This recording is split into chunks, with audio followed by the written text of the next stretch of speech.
प्रसिद्ध मराठी अभिनेते किरण माने नेहमी सोशल मीडियावर राजकीय आणि सामाजिक विषयावर आपली मतं मांडत असतात। आजवर त्यांनी लिहिलेल्या अनेक पोस्ट व्हायरल झाल्यात। अनेकदा त्यांना ट्रोल देखील केलं असल्याचं पाहायला मिळालंय। मात्र किरण माने नेहमीच त्यांची ठाम मतं मांडताना दिसलेत। सद्यस्थितीत नेपाळमध्ये सुरू असलेल्या प्रकरणावर किरण माने यांनी त्यांचं मत मांडत एक फेसबुक पोस्ट लिहिली। या पोस्टवरून चांगलाच गदारोळ निर्माण झाला। किरण मानेंविरोधात भाजप आक्रमक झाले असल्याचं पाहायला मिळतंय। नाशिकमध्ये अखिल भारतीय विद्यार्थी परिषदेकडून सायबर पोलीस ठाण्यात तक्रार दाखल करण्यात आली। किरण मानेवर गुन्हा दाखल करत कठोर कारवाईची मागणी करण्यात आली।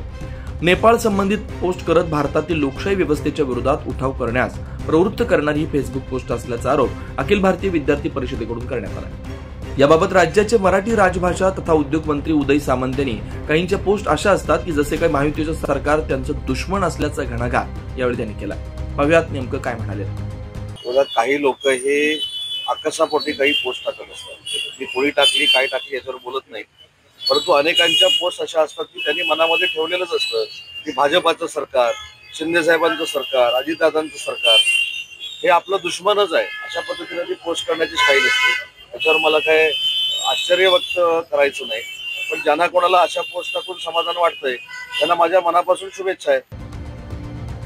अभिनेते किरण माने हे नेहमीच आपल्या पोस्टनं चर्चेत असतात। नेपाळमध्ये सुरू असलेल्या सत्य परिस्थितीवर त्यांनी आपल्या फेसबुक अकाउंटवरून पोस्ट केले आणि त्यावरून राज्यभरात रणकंदन पेटल्याचं पाहायला मिळत आहे। त्यामुळे आता माने यांच्या विरोधात दाखल केलेल्या तक्रारीमधून काय सत्य बाहेर पडणार हे महत्त्वाचं ठरणार आहे। न्यूज महाराष्ट्रासाठी प्रतिनिधी इसाक कुरेशी, नाशिक।